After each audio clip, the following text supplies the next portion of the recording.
ദീപകം ഹൃദയോദ്ദീപകം ജീവദായകം.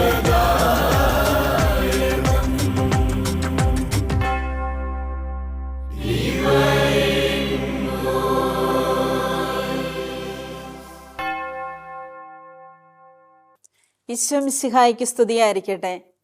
ഈശോയിൽ ഏറ്റവും സ്നേഹം നിറഞ്ഞ പ്രിയപ്പെട്ട സഹോദരി സഹോദരങ്ങളെ, ലോകം മുഴുവനുമുള്ള എല്ലാ ഗുഡ്നസ് TV പ്രേക്ഷകരെയും ഡിവൈൻ വോയിസ് വചന ശുശ്രൂഷ വേദിയിലേക്ക് ഹൃദ്യമായി സ്വാഗതം ചെയ്യുന്നു. പുറപ്പാടിൻ്റെ പുസ്തകം 9-ാം അധ്യായം 16-ാം വാക്യത്തിൽ ഇപ്രകാരം പറയുന്നുണ്ട്: എൻ്റെ ശക്തി നിനക്ക് കാണിച്ചു തരുവാനും അങ്ങനെ എൻ്റെ നാമം ലോകം മുഴുവനും പ്രഘോഷിക്കപ്പെടുവാനും വേണ്ടിയാണ് ഞാൻ നിന്നെ ജീവിക്കാൻ അനുവദിച്ചതെന്ന്. പ്രിയപ്പെട്ടവരെ, ഇന്ന് ഞാനും നിങ്ങളുമൊക്കെ ഈ ലോകത്ത് ജീവിച്ചിരിക്കുന്നുണ്ടെങ്കിൽ ദൈവത്തിന് നമ്മളെക്കുറിച്ചൊരു പദ്ധതിയുണ്ട്. ദൈവം നമ്മുടെ ജീവിതത്തിൽ ചൊരിഞ്ഞ അനുഗ്രഹങ്ങളെക്കുറിച്ച്, നന്മകളെക്കുറിച്ച് ഓർത്ത് ദൈവത്തെ സ്തുതിക്കുക, നന്ദി പറഞ്ഞ് ജീവിക്കുക. നമ്മുടെ ജീവിതത്തിൽ ദൈവത്തിന് നമ്മളെക്കുറിച്ചുള്ള പ്ലാനും പദ്ധതിയും ഇതാണ്. എൻ്റെ ശക്തി നിനക്ക് കാണിച്ചു തരാൻ. അതായത് ദൈവം എൻ്റെ ജീവിതത്തിൽ എന്തെല്ലാം തരത്തിലാണോ കൃപകൾ വർഷിച്ചത്, അത് നമ്മൾ ലോകം മുഴുവൻ പ്രഘോഷിക്കുവാൻ, ദൈവത്തിൻ്റെ ശക്തിയെക്കുറിച്ച് പങ്കുവയ്ക്കുവാൻ, ദൈവത്തിൻ്റെ സ്നേഹത്തെക്കുറിച്ച് പങ്കുവയ്ക്കുവാൻ, ആ ശക്തി നമ്മൾ അനുഭവിച്ചറിഞ്ഞ ദൈവത്തിൻ്റെ സ്നേഹം നമ്മൾ മറ്റുള്ളവർക്ക് പകർന്നു കൊടുക്കുവാൻ വേണ്ടിയാണ് ഞാനും നിങ്ങളുമൊക്കെ ഇന്ന് ഈ ലോകത്ത് ജീവിച്ചിരിക്കുന്നത്. നമ്മളെപ്പോഴും ദൈവത്തോട് നന്ദിയുള്ളവരായിരിക്കണം. നമ്മുടെ ഓരോ ദിവസവും ഓരോ വർഷവും നമ്മുടെ ആയുസ് ഇങ്ങനെ നീളും തോറും നമ്മൾ ഓർക്കുക, ഇത് ദൈവത്തിൻ്റെ കരുണയാണ്, ദൈവത്തിൻ്റെ സ്നേഹമാണ്. പക്ഷേ അതിൽ നിന്ന് നമ്മൾ അതനുസരിച്ച് നമ്മുടെ ജീവിതം നശിപ്പിക്കുകയോ മോശമായി ജീവിക്കുകയോ പാപ സാഹചര്യങ്ങളിൽ കൂടി ജീവിക്കുവാൻ വേണ്ടിയിട്ടല്ല. ഞാൻ ഇത്രയും നാളും പാപം ചെയ്തു, എന്നിട്ട് എനിക്ക് എന്തു പറ്റി, എനിക്കൊന്നും സംഭവിച്ചില്ലല്ലോ എന്നോർത്ത് നമ്മൾ വീണ്ടും വീണ്ടും പാപം ചെയ്യുകയല്ല. ദൈവം നമുക്ക് ഇത്രയൊക്കെ ജീവിച്ചിട്ടും നമ്മുടെ ജീവിതത്തിൽ തെറ്റുകളും കുറ്റങ്ങളും കുറവുകളൊക്കെ ഉണ്ടായിട്ടും നമ്മളോട് കരുണ കാണിക്കുന്ന ദൈവത്തിൻ്റെ സ്നേഹത്തെ ഓർത്ത് നന്ദി നിറഞ്ഞ ഹൃദയത്തോടെ ജീവിക്കുക. നമുക്കറിയാം, ഇസ്രായേൽക്കാരുടെ ജീവിതം മുഴുവനും എത്രയോ വലിയ കരുതലായിരുന്നു. ദൈവത്തിൻ്റെ കരുണ അവർ അനുഭവിച്ചറിഞ്ഞ ജീവിതമായിരുന്നു. കാരണം ഇസ്രായേൽക്കാർ ഈജിപ്തിൽ കിടന്ന് നിലവിളിച്ചപ്പോൾ അവരുടെ നിലവിളിയുടെ സ്വരം ദൈവം കേട്ടു. ദൈവം മോശയെ വിളിച്ചപ്പോൾ മോശയോട് പറയുന്നുണ്ട്, ഇതാ എൻ്റെ ജനത്തിൻ്റെ സ്വരം ഞാൻ കേൾക്കുന്നു, എൻ്റെ ജനത്തിൻ്റെ നിലവിളി ഞാൻ കേൾക്കുന്നു, അവരെ രക്ഷിക്കുവാനായിട്ട് നീ എനിക്ക് വേണ്ടി പോകുക. അതാണ് കർത്താവിൻ്റെ രക്ഷ നമ്മുടെയൊക്കെ ജീവിതത്തിൽ അനുഭവിച്ചറിയണമെങ്കിൽ കർത്താവിന് പ്രവർത്തിക്കുവാനായിട്ടൊരു വ്യക്തി നമ്മുടെ ജീവിതത്തിൽ വേണം. അതിനു വേണ്ടിയിട്ട് ദൈവം തിരഞ്ഞെടുത്ത വ്യക്തിയാണ്, ഇസ്രായേൽക്കാരെ രക്ഷിക്കുവാൻ വേണ്ടി ദൈവം തിരഞ്ഞെടുത്ത വ്യക്തിയാണ് മോശയെങ്കിൽ നമ്മുടെ ജീവിതത്തിലും നമ്മളെ രക്ഷിക്കുവാൻ, നമ്മളെ ദൈവസ്നേഹത്തിലേക്ക് അടുപ്പിക്കുവാൻ പലപ്പോഴും ദൈവം ചില വ്യക്തികളെ തിരഞ്ഞെടുക്കും. ആ വ്യക്തികളിൽ കൂടി ദൈവത്തിൻ്റെ സ്നേഹം കടന്നു വരുമ്പോൾ നമ്മൾ ആ സ്നേഹത്തെ തട്ടിത്തെറിപ്പിച്ചിട്ട് നീ പോ, എനിക്ക് വേണ്ട നിൻ്റെ സഹായം എന്നും പറഞ്ഞ് നമ്മൾ തള്ളിക്കളയുകയല്ല ചെയ്യേണ്ടത്. ദൈവത്തിൻ്റെ കരം ആരിൽ കൂടിയും നമ്മളിൽ പ്രവർത്തിക്കാം. ചിലപ്പോൾ നമ്മുടെ ജീവിത പങ്കാളിയിൽ കൂടിയായിരിക്കാം, ചിലപ്പോൾ നമ്മുടെ മക്കളിൽ കൂടിയായിരിക്കാം, ചിലപ്പോൾ സഹോദരങ്ങളിൽ കൂടി, മാതാപിതാക്കളിൽ കൂടി, ആരെങ്കിലും ആയിരിക്കും ദൈവത്തിൻ്റെ കരമായിട്ട് നമ്മുടെ ജീവിതത്തിലേക്ക് കടന്നു വരുന്നത്. അല്ല, ദൈവം ഇങ്ങോട്ട് നേരിട്ട് വന്ന് ഞങ്ങളെ രക്ഷിക്കട്ടെ. എന്തിയെ ദൈവത്തിന് ശക്തിയില്ലായിരുന്നോ ഇസ്രായേൽക്കാരെ രക്ഷിക്കുവാനായിട്ട്? ദൈവത്തിന് ഇങ്ങനെ മോശയെ തെരഞ്ഞെടുത്ത് നയിച്ച് ശക്തിപ്പെടുത്തി. മോശ പറഞ്ഞു, എനിക്ക് കഴിവില്ല, ശക്തിയില്ല, എനിക്ക് വാക്ചാതുര്യമില്ല എന്ന് പറഞ്ഞപ്പോൾ അവനെ സഹായിക്കാനായിട്ട് അഹ്റോനെ തിരഞ്ഞെടുക്കുന്നു.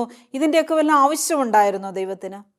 നേരിട്ടങ്ങ് ചെന്ന് ഫറവോയുമായിട്ട് ഏറ്റുമുട്ടി ഒരു യുദ്ധമൊക്കെ ചെയ്ത് ഇങ്ങനെ രക്ഷിച്ചു കൊണ്ടുവരാമായിരുന്നു. പക്ഷെ എന്തുകൊണ്ട് ദൈവം അത് ചെയ്തില്ല? നമ്മുടെ വ്യക്തി ജീവിതത്തിലും നമ്മൾ ഇതൊരു പാഠമാക്കണം. ദൈവത്തിൻ്റെ കരം ദൈവത്തിൻ്റെ ശക്തി എങ്ങനെയൊക്കെയാണോ നമ്മുടെ ജീവിതത്തിൽ പ്രവർത്തിക്കുന്നതെന്ന് നമ്മളും അനുഭവിച്ചറിയാൻ വേണ്ടിയിട്ടാണ് ദൈവം ഇതുപോലെ സാധാ മനുഷ്യരുടെ ജീവിതത്തിൽ ഇടപെടുന്നത് പോലെ നമ്മുടെ ജീവിതത്തിലും നമ്മൾ കുറേ പാഠങ്ങൾ പഠിക്കേണ്ടിയുണ്ട്, കുറേ പാഠങ്ങൾ നമ്മൾ മനസ്സിലാക്കേണ്ടതുണ്ട്. ഈ പഴയ നിയമ ചരിത്രം വായിക്കുമ്പോൾ എനിക്കാണ് ഒത്തിരി ഇഷ്ടമായി. ഈ പഴയ നിയമ ചരിത്രത്തിൽ ഇതിങ്ങനെ വായിച്ചു പോകുമ്പോൾ നമ്മളെ ഒരുപാട് സ്പർശിക്കുന്ന വചനങ്ങളുണ്ട്. ദൈവത്തിൻ്റെ കരുതലും സ്നേഹവും നമുക്ക് അനുഭവിക്കാൻ പറ്റിയിട്ടില്ലെങ്കിൽ ഒന്ന് മാത്രം ചെയ്യുക. നിങ്ങൾ സമ്പൂർണ്ണ ബൈബിളിൽ ആദ്യത്തെ അധ്യായം മുതൽ ഉൽപ്പത്തി മുതൽ നമ്മളൊന്ന് വായിച്ചേ. ദൈവത്തിൻ്റെ സ്നേഹം കരുതലും നമുക്ക് അനുഭവിച്ചറിയാൻ സാധിക്കും. പുറപ്പാടിൻ്റെ പുസ്തകം 31-ാം അധ്യായം 3-ാം വാക്യത്തിൽ നമുക്ക് കാണാൻ സാധിക്കുന്നുണ്ട് പരിശുദ്ധാത്മാവിൻ്റെ ശക്തിയെക്കുറിച്ച്. ഞാൻ അവനിൽ ദൈവിക ചൈതന്യം നിറച്ചിരിക്കുന്നു, സാമർഥ്യവും ബുദ്ധിശക്തിയും വിജ്ഞാനവും എല്ലാത്തരം ശില്പവേലകളിലുമുള്ള വൈദഗ്ധ്യവും അവന് ഞാൻ നൽകിയിരിക്കുന്നു. പ്രിയപ്പെട്ടവരെ, ഉൽപ്പത്തിയുടെ പുസ്തകം മുതൽ നമുക്ക് കാണാൻ സാധിക്കുന്നുണ്ട് പരിശുദ്ധാത്മാവിൻ്റെ ചൈതന്യത്തെക്കുറിച്ച്, പരിശുദ്ധാത്മാവിൻ്റെ ശക്തിയെക്കുറിച്ച്. ഈ അനാദി മുതലേ ഈ പരിശുദ്ധാത്മാവിൻ്റെ ശക്തി ഓരോ നിമിഷവും, ഓരോ ദിവസവും, ഓരോ സെക്കൻഡും നമ്മുടെ ജീവിതത്തിലേക്ക് ദൈവം വർഷിച്ചു കൊണ്ടാണ് ഇരിക്കുന്നത്. അല്ലാതെ കരിസ്മാറ്റിക് ധ്യാനം തുടങ്ങിയപ്പോഴോ അല്ലെങ്കിൽ നമ്മൾ കൂടുതലായിട്ട് പ്രാർത്ഥനാ ജീവിതത്തിലേക്ക് വന്നപ്പോഴൊന്നും പെട്ടെന്നിങ്ങനെ പൊട്ടിപ്പുറപ്പെട്ട ഒന്നല്ല പരിശുദ്ധാത്മാവിൻ്റെ ശക്തി. പരിശുദ്ധാത്മാവിൻ്റെ ശക്തി പഴയ നിയമ ചരിത്രം മുതലേ ഇസ്രായേൽക്കാരുടെ ജീവിതത്തിലും ഉടനീളം നമുക്ക് ഉൽപ്പത്തിയുടെ ഗ്രന്ഥം മുതലേ നമുക്ക് കാണാൻ സാധിക്കുന്നു. ദൈവത്തിൻ്റെ ചൈതന്യം വെള്ളത്തിനു മീതെ ചലിച്ചുകൊണ്ടിരുന്നു. ഇത് പരിശുദ്ധാത്മാവിൻ്റെ ശക്തിയാണ്. ഈ പരിശുദ്ധാത്മാവിൻ്റെ ശക്തി നമ്മൾ അനുഭവിച്ചറിയുവാൻ വേണ്ടി നമ്മുടെ ജീവിതത്തിൽ ഓരോ അവസരങ്ങളിലും നമ്മൾ പ്രാർത്ഥിക്കണം. നമ്മുടെ ജീവിതത്തിലെ സഹനങ്ങളിലും വേദനകളിലും നമ്മുടെ തകർച്ചകളിലും എല്ലാം നമ്മൾ അവിടുത്തോട് ചേർന്ന് ജീവിക്കുമ്പോൾ ഈ ആത്മാവിൻ്റെ ശക്തി അനുഭവിച്ചറിയാൻ സാധിക്കും.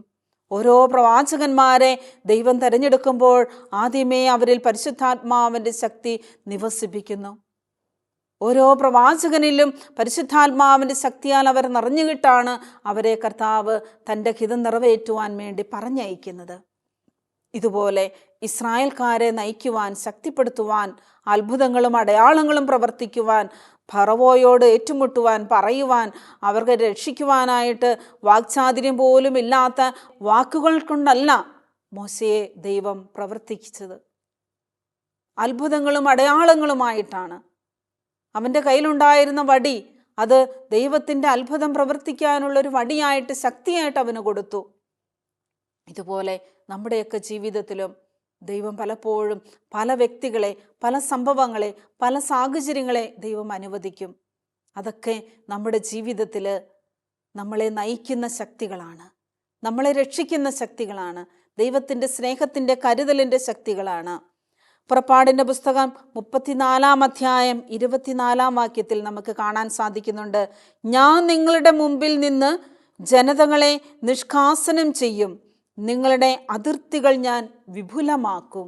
പ്രിയപ്പെട്ടവരെ, നമ്മുടെ ജീവിതത്തിൽ എവിടെയെങ്കിലും നമുക്ക് പ്രവർത്തിക്കാൻ സാധിക്കാത്ത വിധത്തിൽ, എവിടെയെങ്കിലും ആരെങ്കിലും നമുക്ക് തടസ്സമായിട്ട് ഏതെങ്കിലും തരത്തിൽ നമ്മുടെ ജീവിതത്തിൽ മുന്നോട്ട് പോകാൻ സാധിക്കാതെ ഒരു തടസ്സം നമ്മുടെ ജീവിതത്തിലുണ്ടെങ്കിൽ നമ്മൾ ആശ്രയിക്കേണ്ടത് ദൈവത്തിൻ്റെ ശക്തിയിലാണ്. കർത്താവ് പറയുകയാണ്, ഞാൻ നിങ്ങളുടെ അതിർത്തികൾ വിപുലമാക്കും. നമ്മൾ എവിടെ എന്ത് ചെയ്യണം, എവിടെയെല്ലാം പ്രവർത്തിക്കണം, ഏതെല്ലാം ദേശത്ത് പോകണം, ഏതെല്ലാം ശുശ്രൂഷകളിൽ കൂടി നമ്മൾ കടന്നു പോകണം, ഇതൊക്കെ തീരുമാനിക്കുന്ന ദൈവമാണ്. ഇതൊക്കെ ദൈവത്തിൻ്റെ ശക്തിയാണ്, ദൈവത്തിൻ്റെ ഇടപെടലാണ്. നമ്മളങ്ങ് വിട്ടുകൊടുക്കുക, കർത്താവ് നയിക്കുന്ന വഴിയെ നമ്മൾ പോകുക. ആർക്കും ഒരാൾക്ക് പോലും നമ്മളെ തടയാൻ സാധിക്കാത്ത വിധത്തിൽ തടസ്സങ്ങളെല്ലാം നീക്കി നമ്മുടെ അതിർത്തികൾ, നമ്മുടെ കുടുംബം, നമ്മുടെ പ്രവർത്തന മേഖലകൾ, നമ്മുടെ ശുശ്രൂഷാ മേഖലകൾ എല്ലാം നയിക്കുന്നത് കർത്താവാണ്. എവിടെ, എപ്പോൾ, എന്തായിരിക്കണം, എവിടെ പ്രഘോഷിക്കണം, എവിടെ ശുശ്രൂഷ ചെയ്യണം, ഏത് ശുശ്രൂഷ ചെയ്യണം, അതൊക്കെ തീരുമാനിക്കുന്ന കർത്താവാണ്. നമ്മളൊന്ന് വിട്ടുകൊടുക്കുക, നമ്മൾ തടസ്സം നിൽക്കാതിരിക്കുക, കർത്താവ് നയിക്കുന്നിടത്തേക്ക് നമ്മൾ എസ് പറയുക. അവിടെയാണ് നമ്മുടെ ജീവിതത്തിലെ ശുശ്രൂഷ മേഖലകളൊക്കെ വിപുലമാകുന്നത്. നമ്മുടെ ജീവിതത്തിലെ നമ്മളെ തടസ്സപ്പെടുത്തുവാൻ ആർക്കും സാധിക്കാത്ത വിധത്തിൽ കർത്താവ് നയിച്ചുകൊള്ളും. പ്രിയപ്പെട്ട സഹോദരങ്ങളെ, കർത്താവിൻ്റെ സാന്നിധ്യം നമുക്ക് അനുഭവിച്ചറിയുവാൻ ഏറ്റവും കൂടുതലായിട്ട് നമുക്ക് മനസ്സിലാക്കാൻ സാധിക്കുന്ന വചനഭാഗങ്ങളാണ് പുറപ്പാടിൻ്റെ പുസ്തകങ്ങൾ. ഇസ്രായേൽക്കാരുടെ ജീവിതത്തിൽ കർത്താവ് നയിച്ച വഴികൾ.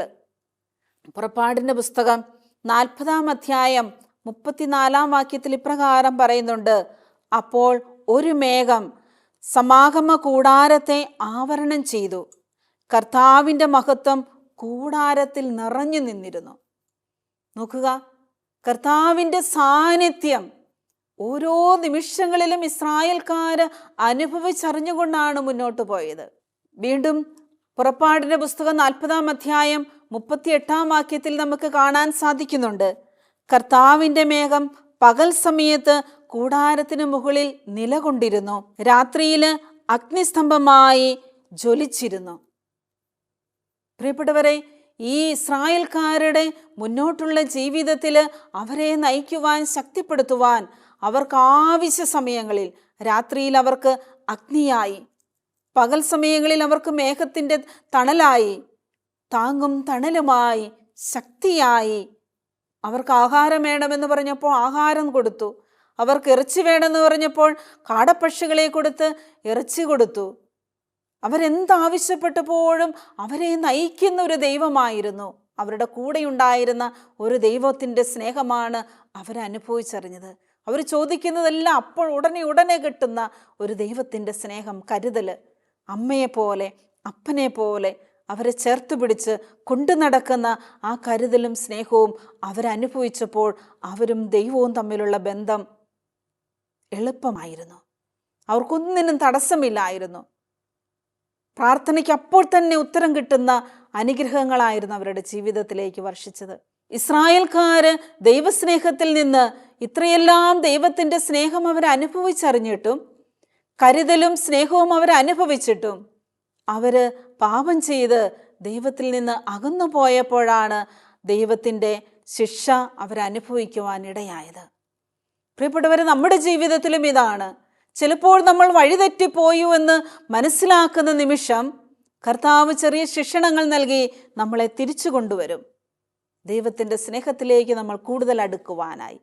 ഞാനിത് പറയുമ്പോൾ ഓർക്കുകയാണ്, ഒരിക്കലൊരു സഹോദരൻ എൻ്റെ അടുക്കൽ പ്രാർത്ഥിക്കാൻ വന്നപ്പോൾ അദ്ദേഹത്തെ സമർപ്പിച്ച് പ്രാർത്ഥിക്കുമ്പോൾ ഈശോ ഇങ്ങനെ ജയിലിൽ കിടക്കുന്ന, കൈവിലങ്ങുകളോടുകൂടി ജയിലിൽ കിടക്കുന്ന ഈശോയുടെ ഒരു മുഖം കാണുകയാണ്. അപ്പം ഞാൻ ചോദിച്ചു, എന്താ, ഏതെങ്കിലും തരത്തിലുള്ള വല്ല ജയിൽ ശിക്ഷ അനുഭവിക്കേണ്ടി വന്നിട്ടുണ്ടോ? ഈശോ ഇങ്ങനെ കൈവിലങ്ങുകൾ വെച്ച് ജയിലിൽ കിടക്കുന്നത് പോലത്തെ ഒരു ദൃശ്യം ഇങ്ങനെ കർത്താവ് കാണിച്ചു തരുന്നുണ്ടല്ലോ. അപ്പോൾ അദ്ദേഹം പറഞ്ഞു, സിസ്റ്ററെ, അത് ഞാൻ തന്നെയാ. എനിക്ക് വേണ്ടി എൻ്റെ ഈശോയാണ് ജയിൽ ശിക്ഷ ഏറ്റുവാങ്ങിയതെന്ന് എനിക്ക് ഉറച്ച വിശ്വാസമുണ്ട്. കാരണം ഇപ്പോൾ ഞാൻ ജയിലിൽ കിടക്കേണ്ട ഒരു വ്യക്തിയാ. എത്ര വർഷം കഴിഞ്ഞിട്ടാണ് എനിക്ക് ആ ജയിലിൽ നിന്നൊരു മോചനം കിട്ടുന്നതെന്ന് എനിക്ക് ചിന്തിക്കാൻ പോലും പറ്റത്തില്ല. ഞാൻ ചോദിച്ചു, എന്താ, അത്രമാത്രം വലിയ കഠിനമായ ഏതെങ്കിലും തരത്തിലുള്ള പാപം നീ ചെയ്തിട്ടുണ്ടോ? അപ്പം അദ്ദേഹം പറഞ്ഞു, സിസ്റ്ററെ, ഞാൻ ഇപ്പോൾ നവീകരണത്തിലേക്കൊക്കെ വന്നുവെങ്കിൽ എൻ്റെ ജീവിതത്തിൽ ഒരു പാസ്റ്റ്, എൻ്റെ ജീവിതത്തിൽ ഒരു തിന്മയുടെ ശക്തിക്ക്, വിശ്വാസത്തിൽ നിന്നൊക്കെ അകന്നുപോയ ഒരു പാസ്റ്റ് ഹിസ്റ്ററി ഉണ്ട്. അദ്ദേഹം പറയുകയായിരുന്നു, ഞാൻ നല്ല ഒരു ക്രിസ്തീയ കുടുംബത്തിലൊക്കെയാണ് വളർന്നത്, ജീവിച്ചതുമൊക്കെ. പക്ഷേ എൻ്റെ യുവത്വത്തിൻ്റെ കാലഘട്ടത്തിൽ, കോളേജ് പഠനത്തിൻ്റെ സമയത്ത് സമരത്തിൻ്റെ മുമ്പിൽ ഞാനായിരുന്നു. എല്ലാ സമരത്തിൻ്റെയും മുമ്പിൽ ഞാനായിരുന്നു സമരം നയിച്ചു കൊണ്ടിരുന്നത്. പാർട്ടിയിലെല്ലാം നല്ല പങ്കാളിത്തമുള്ള വ്യക്തിയായിരുന്നു, പാർട്ടിയുടെ നേതാവായിരുന്നു. അങ്ങനെ പല കാര്യങ്ങൾക്ക് വേണ്ടി ഞാൻ സമരം നയിച്ചുകൊണ്ടിരിക്കുന്ന അവസരത്തിൽ ഇതാ ഏറ്റവും മുൻനിരയിൽ ഞാൻ നിന്ന് സമരം നയിക്കുമ്പോൾ എൻ്റെ പിന്നിലുണ്ടായിരുന്ന ശത്രുക്കൾ ആരോ എൻ്റെ പിന്നിൽ നിന്ന് ഞങ്ങളുടെ ഈ സമരത്തെ മോശമാക്കാൻ വേണ്ടിയിട്ട് ആരോ കല്ലെറിയുകയും ബോംബിടുകയും ചെയ്തു. അങ്ങനെ ആ ബോംബ് വീണ് ഒരുപാട് പോലീസുകാർക്ക് അപകടം സംഭവിച്ചു. പോലീസ് വാഹനങ്ങൾ കത്തി. അങ്ങനെ വലിയ പ്രശ്നമായി തീർന്നു. ആ അവസരത്തിൽ പോലീസുകാർ സമരം നയിച്ചിരുന്ന ലീഡറായിരുന്ന എന്നെയാണ്, നേതാവായിരുന്ന എന്നെയാണ് ഫസ്റ്റിലെ അറസ്റ്റ് ചെയ്തത്. എന്നോടൊപ്പം എൻ്റെ അനുയായികളെയും അറസ്റ്റ് ചെയ്ത് പോലീസ് സ്റ്റേഷനിലേക്ക് കൊണ്ടുപോവുകയാണ്. ഞങ്ങളങ്ങനെ രൂക്ഷമായ ഒരു സമരം ചെയ്യാനോ അല്ലെങ്കിൽ ഇതുപോലുള്ള ഒരു പ്രവർത്തനങ്ങളൊന്നും നയിക്കാനല്ല ഞങ്ങൾ ഉദ്ദേശിച്ചത്. ഞങ്ങൾ ന്യായത്തിന് വേണ്ടി, അനീതിക്കെതിരായിട്ട് ഒരു പ്രതിഷേധം നടത്താൻ മാത്രമേ ഉദ്ദേശിച്ചിരുന്നുള്ളൂ. പക്ഷേ ഞങ്ങളുടെ പ്രതീക്ഷകൾക്ക് വിപരീതമായി വലിയ പ്രശ്നമായി തീർന്നു. വലിയൊരു കേസായി തീർന്നു. ഞങ്ങളെ അങ്ങനെ പോലീസ് വാഹനത്തിൽ അറസ്റ്റ് ചെയ്ത് പോലീസ് സ്റ്റേഷനിലേക്ക് കൊണ്ടുപോകുകയാണ്. ആ അവസരത്തിൽ ഞാൻ ഒരു നിമിഷം ചിന്തിച്ചു, ദൈവമേ, എൻ്റെ ജീവിതവും പഠനവും എൻ്റെ ഭാവിയും എല്ലാം ഇതോടുകൂടി അവസാനിച്ചു. ഇനി എനിക്ക് പുറലോകം കാണണമെങ്കിൽ ഒരു രക്ഷയുമില്ല. ദൈവമില്ല എന്നൊക്കെ പറഞ്ഞ് ദൈവത്തെ മറന്ന് ഞാൻ ജീവിക്കുന്ന ഒരു സമയമായിരുന്നത്. ദൈവവിശ്വാസമൊക്കെ ഉപേക്ഷിച്ചിരുന്ന സമയമായിരുന്നു. പള്ളിയിൽ പോക്കോ പ്രാർത്ഥനയോ ഒന്നുമില്ലായിരുന്നു. ആദ്യ കുർബാന സ്വീകരണം വരെയൊക്കെ ഞാൻ നന്നായി ജീവിച്ചിരുന്നു. പക്ഷെ പിന്നീട് എൻ്റെ അമ്മയും എൻ്റെ അപ്പനും ഒരുപാട് കണ്ണുനീരൊഴുക്കി എനിക്ക് വേണ്ടി പ്രാർത്ഥിച്ചിട്ടുണ്ട്. പക്ഷെ ഞാൻ അവരുടെ വാക്കുകളൊക്കെ ധിക്കരിച്ച് പാർട്ടിക്ക് വേണ്ടി അല്ലെങ്കിൽ എൻ്റെ കോളേജിലുള്ള എൻ്റെ അനുയായികൾക്ക് വേണ്ടി ഞാൻ മുഴുവൻ സമയവും പ്രവർത്തിച്ചു കൊണ്ടിരിക്കുകയായിരുന്നു. അപ്പോൾ പോലീസ് വാഹനത്തിലിരുന്നു കൊണ്ട് ഞാൻ ഇപ്രകാരം ചിന്തിച്ചു, എൻ്റെ ദൈവമേ, നീ എന്നൊരു വ്യക്തി ലോകത്തുണ്ടെങ്കിൽ, ഞാൻ ദൈവത്തെ വിളിച്ചപേക്ഷിക്കുന്ന ഈ നിമിഷം നീ എൻ്റെ ജീവിതത്തിലേക്ക് ഇറങ്ങി വരികയാണെങ്കിൽ ഞാൻ വിശ്വസിക്കാം ദൈവമെന്ന് പറയുന്ന ഒരാൾ ഈ ലോകത്തുണ്ടെന്ന്. ദൈവത്തിൻ്റെ നാമം, ദൈവത്തിൻ്റെ ശക്തി ഈ നിമിഷം എനിക്ക് അനുഭവിച്ചറിയാൻ സാധിച്ചാൽ ഇനിയുള്ള എൻ്റെ ജീവിതം നിനക്ക് വേണ്ടിയായിരിക്കും. ഇത്രയും നാളും ഞാൻ ജീവിച്ചത് എൻ്റെ പാർട്ടിക്ക് വേണ്ടിയും എൻ്റെ അനുയായികൾക്ക് വേണ്ടിയും രാജ്യത്തിന് വേണ്ടിയൊക്കെയാണ് ഞാൻ ജീവിച്ചത്. എനിക്ക് തെറ്റുപറ്റിപ്പോയി. ഞാൻ പൊട്ടിക്കരഞ്ഞുകൊണ്ട് ആ പോലീസ് വാഹനത്തിലിരുന്നു കൊണ്ട് കണ്ണുനീരൊഴുക്കി ദൈവമേ എന്ന് ഞാനൊന്ന് വിളിച്ചു. ദൈവമേ, നീ ഒരാൾ ജീവിച്ചിരിക്കുന്നുണ്ടെങ്കിൽ, നിനക്കെന്തെങ്കിലും ഒരു ശക്തിയുണ്ടെങ്കിൽ, നീ എന്നെ ഈ കേസിൽ നിന്ന് രക്ഷപ്പെടുത്തുകയാണെങ്കിൽ ശിഷ്ടകാലം ഞാൻ നിനക്ക് വേണ്ടി ജീവിച്ചു കൊള്ളാം. ആ മനുഷ്യൻ ആ പോലീസ് വാഹനത്തിലിരുന്നു കൊണ്ട് ഒരു തീരുമാനമെടുക്കുകയാണ്. അങ്ങനെ പോലീസ് വണ്ടി പോലീസ് സ്റ്റേഷനിലെത്തി. ഇവരെ ഓരോരുത്തരെയും പോലീസ് വണ്ടിയിൽ നിന്ന് ഇറക്കി പോലീസ് സ്റ്റേഷനകത്തേക്ക് കയറ്റിക്കൊണ്ടു പോകുമ്പോൾ അദ്ദേഹത്തിൻ്റെ ഫാദറിൻ്റെ ഒരാത്മസുഹൃത്ത്, ഉയർന്നൊരു പോലീസ് ഉദ്യോഗസ്ഥൻ ഈ വിവരങ്ങളൊക്കെ അറിഞ്ഞ് ആ പോലീസ് സ്റ്റേഷനിലേക്ക് എത്തുകയാണ്. അങ്ങനെ കുറ്റവാളികളെ ഒക്കെ അറസ്റ്റ് ചെയ്ത് ജയിലിലിടാൻ വേണ്ടി ഈ ഉയർന്ന പോലീസ് ഉദ്യോഗസ്ഥൻ അവിടെ എത്തുമ്പോൾ ആദ്യം കാണുന്നത് എൻ്റെ മുഖമാണ്. എന്നെ കണ്ടതേ അയാൾ ഒന്ന് പതറി. കാരണം എൻ്റെ അപ്പച്ചൻ്റെ ആത്മസുഹൃത്താണ്, എപ്പോഴും വീട്ടിൽ വരികയും എന്നെ നന്നായിട്ട് അറിയുകയും ചെയ്യുന്ന വ്യക്തിയാണ്. അദ്ദേഹം ചോദിച്ചു, എടാ, നീയും ഇതിനകത്തുണ്ടോ? ഈ കേസിൽ നിന്ന് ഊരിപ്പോരണമെങ്കിൽ നീ ഇതിനകത്ത് അകപ്പെട്ടു പോയാൽ പിന്നെ ഒരിക്കലും നിനക്ക് പുറലോകം കാണാൻ പറ്റത്തില്ല. വലിയൊരു ക്രൂരകൃത്യമാണ് ഇവിടെ സംഭവിച്ചിരിക്കുന്നത്. ഒരുപാട് പേരുടെ ജീവനും ഒരുപാട് പോലീസുകാർക്കൊക്കെ അപകടം പറ്റിയ സമയമാണ്. ഞാൻ അദ്ദേഹത്തിൻ്റെ കയ്യിൽ പിടിച്ച്, അങ്കിളെ, എന്നെ എങ്ങനെയെങ്കിലും രക്ഷിക്കണമെന്ന് അദ്ദേഹത്തോട് ഞാൻ പൊട്ടിക്കരഞ്ഞുകൊണ്ട് പറഞ്ഞു. അദ്ദേഹം പറഞ്ഞു, നോക്കട്ടെ. അങ്ങനെ അദ്ദേഹം പോലീസ് സ്റ്റേഷനകത്തേക്ക് കയറി. എങ്ങനെയോ എന്താണോ സംഭവിച്ചതെന്ന് എനിക്കറിയില്ല സിസ്റ്ററെ. എൻ്റെ ജീവിതത്തിൽ ആ കേസിൽ നിന്ന് ഞങ്ങൾ നിസ്സാരമായിട്ട് ഊരിപ്പോന്നു. ജയിൽ ശിക്ഷ അനുഭവിക്കാതെ ഞങ്ങളെ എന്താണോ അവിടെ പ്രവർത്തിച്ചതെന്ന് പോലും ഞങ്ങൾക്കറിയില്ല. അത്ഭുതകരമായി ഈ ഉയർന്ന പോലീസ് ഉദ്യോഗസ്ഥൻ ഞങ്ങളുടെ പേരിലുണ്ടായിരുന്ന ആ കേസ് എങ്ങനെയോ ഞങ്ങളിൽ നിന്ന് രക്ഷപ്പെടുത്തി തന്നു. ആ നിമിഷം ആ പോലീസ് സ്റ്റേഷനിൽ നിന്ന് എന്നെ തിരിച്ചു പറഞ്ഞു വിടുമ്പോൾ ഞാനൊരു തീരുമാനമെടുത്തു, ഇനിയുള്ള ജീവിതം എൻ്റെ യേശുവിന് വേണ്ടി ഞാൻ ജീവിക്കുമെന്ന്. സിസ്റ്റർ കണ്ട കൈവിലങ്ങോടുകൂടി ജയിലിൽ കിടക്കുന്നത് ഞാനായിരിക്കണമായിരുന്നു. ഞാൻ കിടക്കേണ്ടടുത്താണ് എൻ്റെ ഈശോ എനിക്ക് വേണ്ടി ആ ശിക്ഷകളെല്ലാം ഏറ്റെടുത്ത് എന്നെ രക്ഷിച്ചതെന്ന് എനിക്ക് ഉറപ്പുണ്ട്.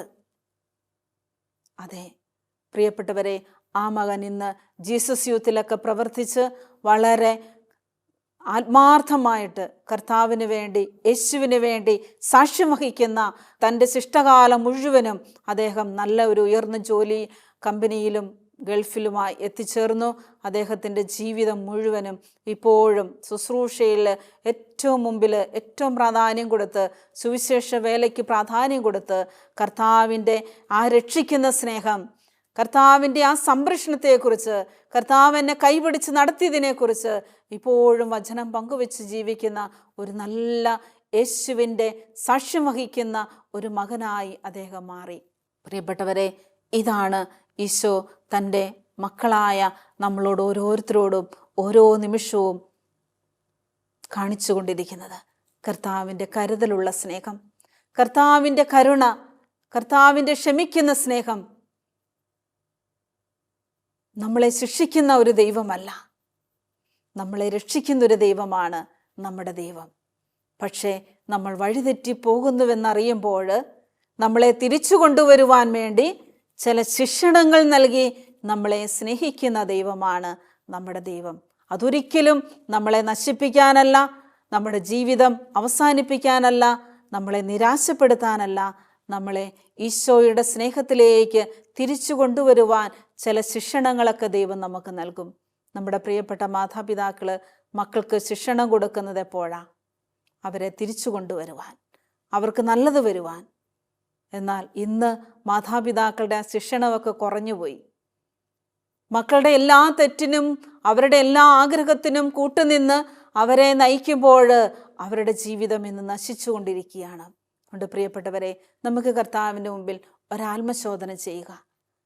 മക്കൾ തെറ്റ് ചെയ്തു എന്ന് കണ്ടറിയുമ്പോഴും അത് ഒളിപ്പിച്ചും പരസ്യപ്പെടുത്താതെ, ശിക്ഷിക്കാതെ, പറഞ്ഞു കൊടുക്കാതെ, തിരുത്താതെ അവരുടെ തെറ്റിന് കൂട്ടുനിൽക്കുന്ന വ്യക്തിയാണോ ഞാനും നിങ്ങളുമെന്ന് ഒന്ന് ആത്മശോധന ചെയ്യുക. യഥാർത്ഥ ദൈവത്തിൻ്റെ മകനും മകളുമാണ് എങ്കിൽ ഈശോ നമുക്ക് കാണിച്ചു തന്ന ഈ മാർഗത്തിൽ കൂടി, ദൈവം നമുക്ക് കാണിച്ചു തന്ന ഈ മാർഗത്തിൽ കൂടി നമ്മുടെ മക്കളെ തിരുത്തുവാനും, നമ്മുടെ മക്കളുടെ തെറ്റുകൾ കണ്ടിട്ട് അവർക്ക് ശിക്ഷണം കൊടുത്ത് അവരെ തിരിച്ചു കൊണ്ടുവരുവാനുള്ള ഉത്തരവാദിത്വവും കടമയും നമുക്കുമുണ്ട്. ആ ദൈവത്തിൻ്റെ മാതൃക പിന്തുടരുവാനായിട്ട് നമുക്ക് പരിശ്രമിക്കാം.